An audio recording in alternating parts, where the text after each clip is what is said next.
Hi friends, in this video I'm going to show how to use this green screen. So I'm going to use this chroma key. You need to place your green screen according to your position. So that then click on edit button. So I'm going to put it center place.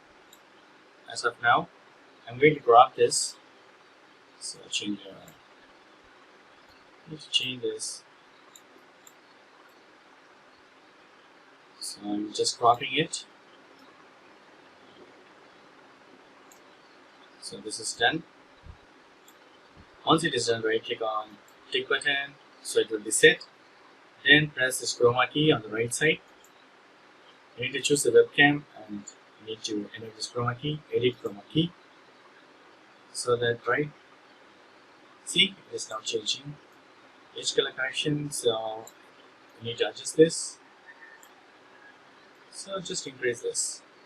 So you could have good light, right? Automatically it will be the green screen will disappear. So once all the setting is done, right click on save button.